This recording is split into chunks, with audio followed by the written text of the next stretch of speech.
Om Shanti.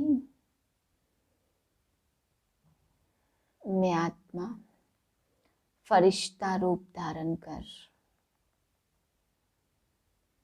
Light स्वरूप का अनुभव कर रही हूँ। मेरा मन और यह तन लाइट का है।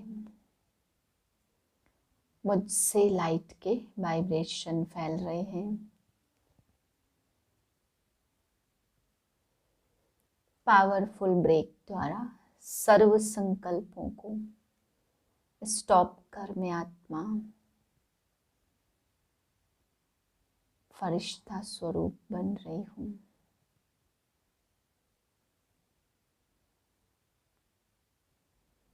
सर्व हलचल से परे मैं शांत चित्त हूँ। इसी लाइट स्वरूप में स्थित होकर आज के बाबा के महावाक्य सुनते हैं। 1-2-2022 की वाणी है। आज बाबा समझा रहे, बाप कहते मेरी महिमा तो सब करते पतित पावन, परंतु बाबा कहते मुझे मनुष्य तन चाहिए जिसमें प्रवेश करके मैं बिगर हाथों के बाबा कहते कुछ कर नहीं सकता, इसलिए पतित पावन हूँ। तो बाबा कहते मनुष्य तन में ही प्रवेश करके पतित से पावन बनाऊंगा ना। तो बाप आकर के हस्ती लेते हैं। फिर बाबा समझा रहे, जब जब भारतवासी दुखी भ्रष्टाचारी हो जाते हैं तब तब परमपिता इस हस्ती में प्रवेश करके सबको सुखी और श्रेष्ठाचारी बनाते। इस भागीरथ बिगर बाबा कह रहे आज शिव बाबा कि मैं कुछ कर ही नहीं सकता, जब तक भागीरथ में ना आऊं तो कुछ भी ना कर सकूं। फिर बाबा ने समझा, इस पढ़ाई बिगर तुम विश्व के मालिक बन ही नहीं सकते। भारत शिवालय भी नहीं बन सके जब तक मैं पढ़ाई ना पढ़ाऊं, तब तक बाबा कहते विश्व का मालिक नहीं बन सकते। अगर मुक्ति और जीवन मुक्ति चाहिए तो बाबा आज युक्ति बता रहे कि विकारों के हथियाले को कैंसिल करो, गुणों का हथियाला बांधो, मर्यादाओं का कंगन बांधो, बाकी विकारों के हथियालों को कैंसिल करते तो मुक्ति और जीवन मुक्ति प्राप्त होगी। फिर बाबा समझा रहे, बाप दादा के समान निरहंकारी और निराकारी बनना है, सबकी सेवा करनी है। फिर बाबा ने समझाया, तुम बच्चों को बाप कहते मीठे बच्चे, तुम राम को याद करो तो माला में पिरोने लायक बन जाएंगे। मीठे बच्चे, सारे कल्प में बड़े ते बड़े हस्ती यह ब्रह्मा है, इसमें ही बाप प्रवेश करते और इन्हें ही तुम्हें फॉलो करना है। प्रश्न है, बाप और दादा दोनों का विशेष गुण कौन सा है जिससे तुम्हें फॉलो करना है? उत्तर है, बाप निराकारी सो निरहंकारी है, तो दादा भी साकार में होते सदा निरहंकारी है। इतनी बड़ी हस्ती होते हुए भी कितना साधारण रहते हैं। एक और कहते यह ऊंचे ते ऊंच हीरा बनाने वाले बाबा की डिब्बी है, तो दूसरी ओर कहते यह पुराने ते पुरानी लॉन्ग बूट है जिसमें बाप ने प्रवेश किया है। दोनों ही बच्चों की सेवा में हाजिर है, तो ऐसे ही बच्चों को भी फॉलो कर निरहंकारी होकर सेवा करनी है। गीत है ओम नमो शिवाय, ओम शांति। बच्चों ने किसकी महिमा सुनी? सब बच्चे कहेंगे कि ऊंचे ते ऊंच भगवान, उनका नाम है शिव। शिवाय नमः कहते हैं ना, यह तो भारतवासी जानते हैं। शिव जयंती भी मनाते और भारत की महिमा भी बहुत करते। त्वमेव माताश्च पिता त्वमेव, परंतु सिर्फ इतने तक ही कहते शिवाय नमः। वह माता पिता कैसे हैं, वर्षा कैसे देते, यह दुनिया भर में कोई भी जानते नहीं। यह तो एक वंडरफुल हस्ती है। शिव बाबा है निराकार। जब तक शिव बाबा को शरीर ना मिले तो शिव बाबा क्या करेंगे? शिव बाबा तो निराकार है, निराकार की ही महिमा गाते हैं। सबसे ऊंचे ते ऊंचा उनका ठाव रहने का स्थान है। कौन सा ठाव? मूल वतन। फिर ब्रह्मा विष्णु शंकर का कौन सा ठाव है? सूक्ष्म वतन। फिर जगत अम्बा का ठाव है यह स्थूल वतन। यह तो सब जानते कि जगत अम्बा तो यहाँ की रहने वाली होगी। जगत माना ही मनुष्य सृष्टि। नाम तो बहुत अच्छा है जगत अम्बा, परंतु वह कौन है, कहाँ से आई, यह कुछ भी जानते नहीं। जान पहचान कहाँ से मिली? जरूर कोई मनुष्य हस्ती से मिलनी चाहिए ना, जिसमें परमपिता आवे। निराकार आत्माएं भी साकार हस्ती में आती हैं। बल आत्मा तो जानवर में भी है, परंतु उनका कुछ भी गायन नहीं है। गायन किस हस्ती का होता? निराकार शिव बाबा का। वह जब तक हस्ती में न आए तो कुछ भी कर न सके। आत्मा को भी जब तक शरीर ना मिले तो पार्ट बजा न सके। सिर्फ हस्ती का गायन नहीं है, हस्ती में जब आत्मा आती है तब ही उनका गायन होता। बाप कहते मेरी महिमा तो सब करते पतित पावन, परंतु मुझे भी मनुष्य तन चाहिए जिसमें मैं प्रवेश करूं। बिगर हस्ती कुछ कर न सके तो बाप भी आकर हस्ती लेते हैं, वह गर्भ में नहीं आते। शिव जयंती भी गाई जाती, परंतु शिव बाबा किस हस्ती में कब आया यह नहीं जानते। अच्छा रात्रि में आया, परंतु किस हस्ती में आया यह नहीं जानते। गाते भी है भागीरथ अर्थात भाग्यशाली रथ, तो जरूर मनुष्य हस्ती होगी ना। यह जो हस्ती है जिसमें परमपिता परमात्मा प्रवेश करते हैं, यह कितनी ऊंची हस्ती है। अभी तुम जानते शिव बाबा ब्रह्मा के सिवाय किसी भी हस्ती में आ नहीं सकता। परमपिता ब्रह्मा द्वारा ही आकर मनुष्य सृष्टि रचते हैं। जब जब भारत बहुत दुखी और भ्रष्टाचारी हो जाता, तब परमात्मा इसमें प्रवेश कर सुखी और श्रेष्ठाचारी बनाते। इस भागीरथ बिगर शिव बाबा भी कुछ कर नहीं सकते। कोई तो चाहिए ना, यह हस्ती शिव बाबा की है। यह न हो तो तुम शिव बाबा से वर्षा पा नहीं सकते। गाया भी जाता त्रिमूर्ति ब्रह्मा, देव देव महादेव कहते। इन तीनों में भी ब्रह्मा का नाम ऊंचा क्यों? ब्रह्मा तो यहाँ ही है जिसके रथ में आते हैं। विष्णु और शंकर को तो देवता कहते। अच्छा जो ब्रह्मा है उनको देवता कहना चाहिए, वह तो है प्रजापिता ब्रह्मा। मनुष्य तन चाहिए, गाया हुआ भी है प्रजापिता ब्रह्मा द्वारा सृष्टि रचते। तो जरूर ब्रह्मा मुख से ही ब्राह्मण रचेंगे ना।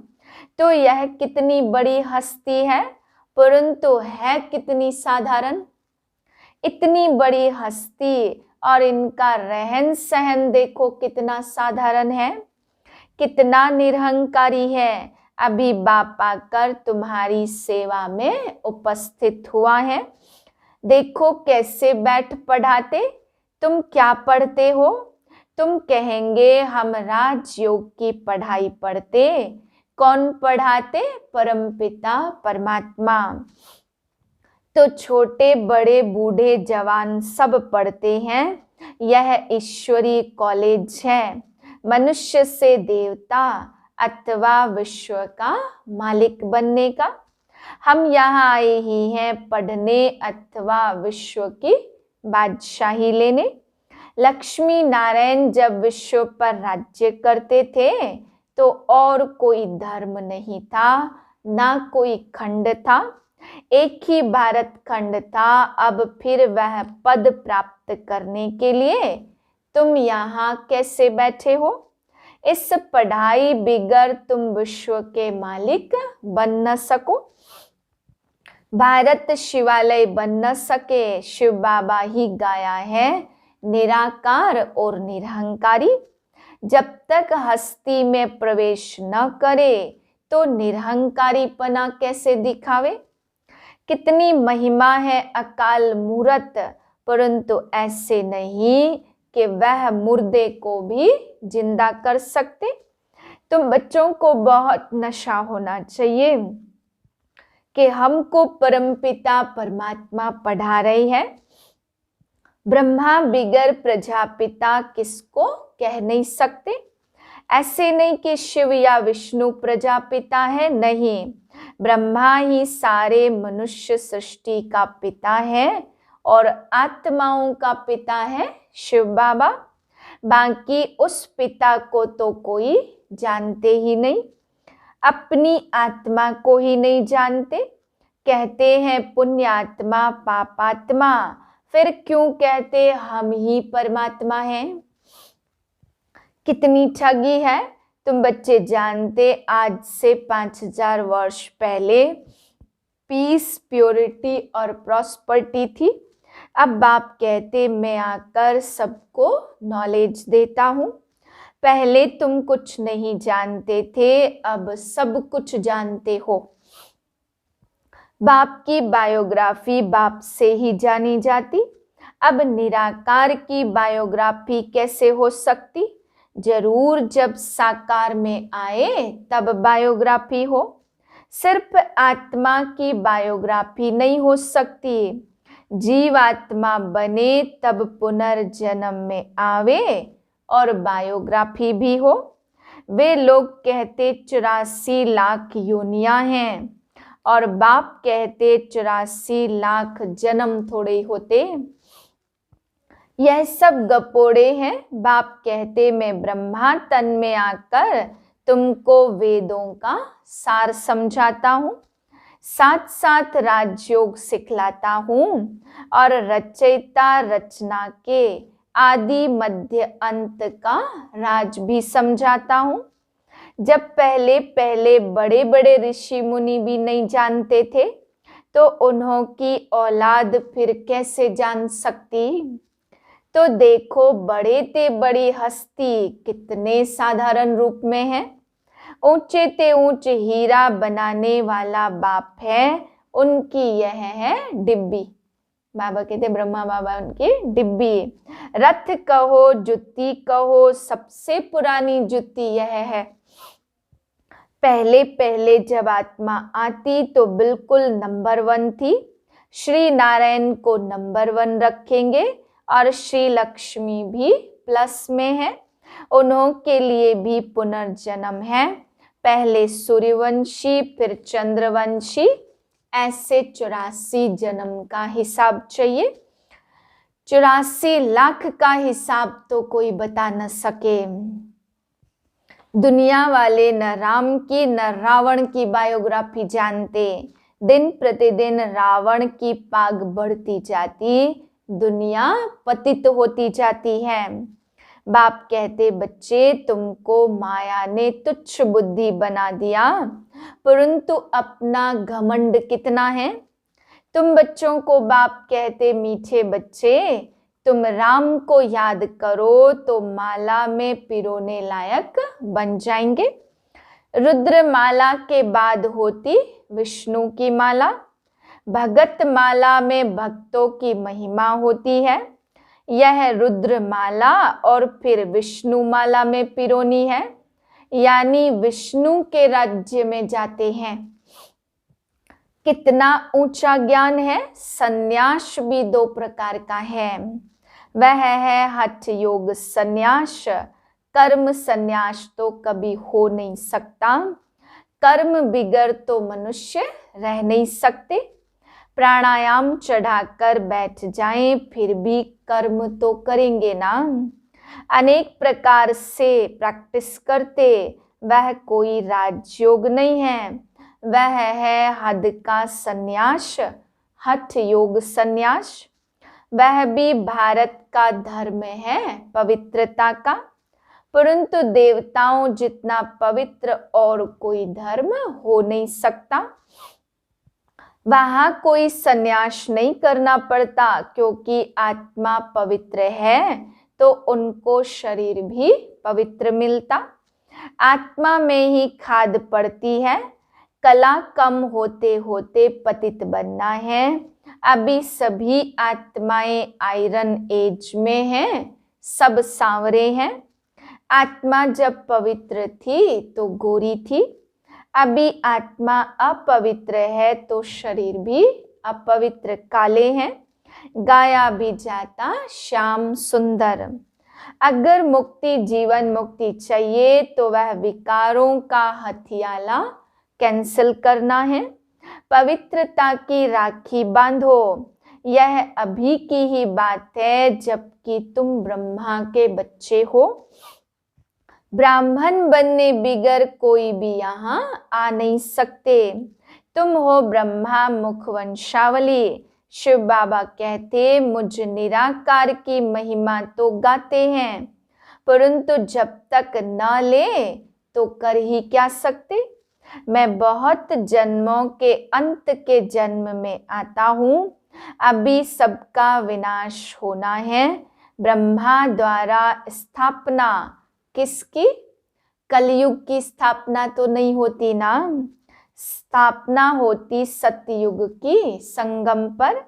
बाप कहते, मैं आता ही हूँ संगम युग पर।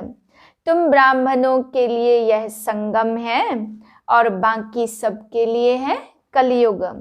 इस समय सब घोर अंधियारे में हैं, तो घोर अंधियारे को ही बाप आकर के घोर सोजरा करते। कृष्ण छोटा बच्चा, वह तो कुछ समझा न सके। कृष्ण की आत्मा भिन्न नाम रूप में इनसे समझ रही है अंतिम जन्म में, इसलिए इनको श्याम सुंदर भी कहते। अच्छा, मीठे मीठे सिक्के लदे बच्चों प्रति माता पिता बाप दादा का याद प्यार गुड मॉर्निंग। रूहानी बाप की रूहानी बच्चों को नमस्ते। हम रूहानी बच्चों की रूहानी बाप को नमस्ते। धारणा के लिए है पहली पॉइंट, बाप दादा के समान निरहंकारी और निराकारी बनना है, सबकी सेवा करनी है। दूसरी पॉइंट, मुक्ति जीवन मुक्ति के लिए पवित्रता की राखी बांधनी है, ज्ञान चिता पर बैठना है। वरदान है पावरफुल ब्रेक द्वारा सेकंड में व्यक्त भाव से परे होने वाले अव्यक्त फरिश्ता व अशरीरी भाव।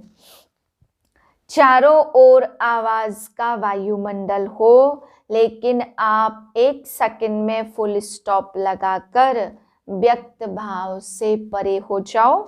एकदम ब्रेक लग जाए तब कहेंगे अव्यक्त फरिश्ता व अशरीरी। अभी इस अभ्यास की बहुत आवश्यकता है, क्योंकि अचानक प्रकृति की आपदाएं आनी है। उस समय बुद्धि और कहाँ भी नहीं जाए, बस बाप और मैं। बुद्धि को जहाँ लगाने चाहे वहाँ लग जाए। इसके लिए समेटने और समाने की शक्ति चाहिए, तब उड़ती कला में जा सकेंगे।